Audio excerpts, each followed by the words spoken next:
Praise the Lord. இன்றைய காலை மன்னா மெய்யான சந்தோஷம்.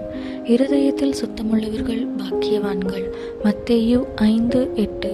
பாக்கியம் என்பது சந்தோஷம் என்றும் பொருள்படும். பரிசுத்தமே உண்மையான சந்தோஷமாகும். மற்ற சந்தோஷங்கள் அனைத்தும் கற்பனையானவையும் மாய்ந்து போகக்கூடியவையுமாயிருக்கின்றன.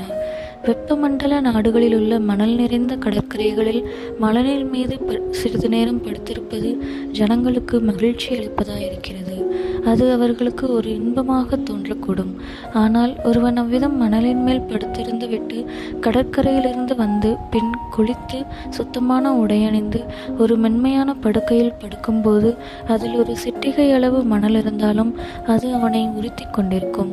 அதை உதறி தள்ளும் வரையிலும் அவனுக்கு இளைப்பாறுதலே இராது.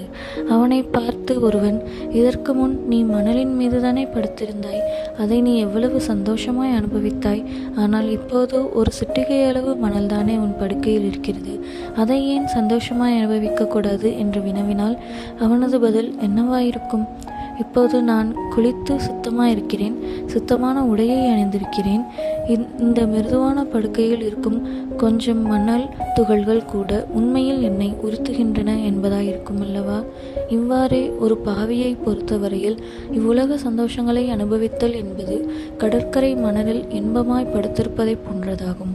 ஆனால் கர்த்தராகிய இயேசு கிறிஸ்துவின் இரத்தத்தால் கழுவப்பட்டு அவரது பாவத்தை தரித்திருக்கும் ஒருவருக்கு சிறு சிறு பாவங்களும் முந்தின வாழ்க்கையின் சிற்றின்பங்களும் அவரை உறுத்துபவையாகவும் அவருக்கு வெறுப்பூட்டுபவையாகவும் இருக்கும்.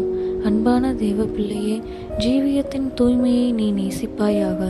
தீமையின் யாதொரு அம்சத்தையும் பொல்லாங்காய் தோன்றுகின்றவைகளையும் கூட நீ வெறுத்துவிடு. அப்படியானால் நிச்சயமாகவே நீ மகிழ்ச்சியுள்ள ஒரு மனிதனாய் இருப்பாய். ஆமேன்.